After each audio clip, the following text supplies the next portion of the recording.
मेरे आदरणीय बंधुओं, हमारे जो शास्त्रों में, पुराणों में जो वर्णन है, लिखा हुआ है, वह बिल्कुल सत्य है, पर हम भूल रहे हैं।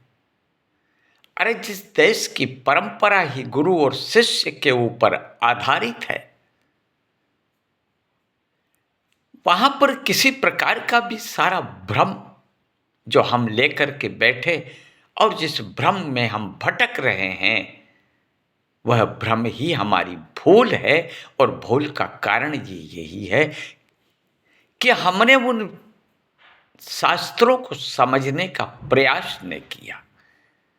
रामचरितमानस जब हम उठा करके देखते हैं तो उसमें भी काकभूषुंड और गरुड़ जी का संवाद है। गुरु शिष्य की परंपरा है। आगे चल करके जब भागवत महापुराण में भी परीक्षित और सुखदेव स्वामी का जो संवाद है, वह भी गुरु शिष्य की ही परंपरा है। और आगे चलें तो हम जिस समय विवेकानंद जी भारत से अमेरिका गए थे, तो वहां पर क्या उन्होंने रामायण बाची थी, भागवत पुराण पढ़ा था? वहां पर भी सनातन धर्म का जब झंडा लहराया तो सनातन की परंपरा गुरु शिष्य पर ही आधारित हुई। वहां पर कोई न तो उन्होंने कथा पढ़ी, न भागवत महापुराण का अध्ययन किया। वहां पर भी सनातन धर्म की जिसे गुरु और शिष्य पर आधारित है, उसी का वर्णन हुआ। एक शून्य के ऊपर बोलते बोलते उन्होंने सनातन धर्म को वहां पर एक झंडा गाड़ दिया था। और इससे हम कहां तक समझें? संत सिंगाजी महाराज जिस समय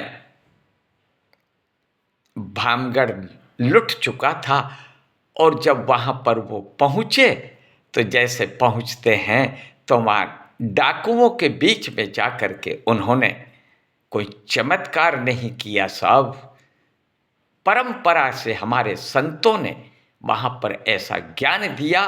संत सिंगाजी महाराज ने उन लुटेरों को ऐसा ज्ञान दिया कि जैसा ज्ञान सप्त ऋषियों ने वाल्मीकि को दिया था, वैसा ही ज्ञान संत सिंगाजी महाराज ने दिया। और निर्णय ये निकलता है कि वो ज्ञान का शब्द ऐसा बाण मारा कि ज्ञान का शब्द उनके हृदय में लग गया।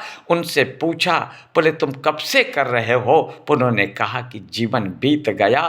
बोले ये धन कहाँ है? बोले पास में तो कुछ भी नहीं है, अगर ये कटोरा भर जाता तो फिर आज हम क्यों लूटते, यह कटोरा खाली है। निर्णय ये निकलता है कि संत सिंगाजी महाराज गुरु का उपदेश ले चुके थे, गुरु के ज्ञान को धारण कर चुके थे, और उन्होंने ऐसा ज्ञान दिया कि जो लूट करके लाए थे, अब देखिए मूल विषय पर, जो लूट करके लाए थे वही गठड़ी उनके सर पर रखी, और जहाँ पर भामगढ़ के राजा का जहाँ खजाना लूटा था वहाँ लाते हैं और ला करके चरणों में रख देते हैं। और फिर वहाँ गुरु की ओर देखते हैं, संत सिंगाजी महाराज की ओर देखते हैं, और संत सिंगाजी महाराज कहते हैं वहाँ पर अब क्या निर्णय है? तो वही धीर सिंह हीर सिंह कहते हैं, धरी सर पाप की मटकी मेरे गुरुदेव ने झटकी, अरे हमारे कर्म ने ले जा करके पटकी, अगर फूटे तो फूटन दो, हमें है काम गुरुवर से जगत लूटे तो रूठन दो। अगर वहाँ पर वह राजा को पहले मिल जाते मेरे आदरणीय बंधुओं, तो क्या राजा वहाँ फूल बरसाते? अरे उन्हें मृत्यु दंड देते, उन्हें सजा दे करके और उन्हें मृत्यु दंड दे देते। लेकिन वो संत की शरण मिल गई उन्हें। संत सिंगाजी महाराज की जब शरण मिली तो वहाँ से उन्होंने पापी को नहीं काटा, चोर को नहीं काटा, चोर के दुर्गुणों को काट दिया, डाकू को नहीं काटा, डाकू के पाप काट दिए, और वो जाकर के संत के चरण में लिपट जाते हैं और भय से मुक्त हो जाते हैं। मेरे आदरणीय बंधुओं, कृपया निवेदन है कि यह हंसों की सभा में बगलों की बात पर ला करके न छोड़ें। और ये हंस की सभा है, संत सिंगा जी महाराज की हंस की सभा है, इसलिए हंस की सभा में मोतियों को ही चुग करके सारा वृतांत सुनाए। सत्संग परिवार यही निवेदन करता है।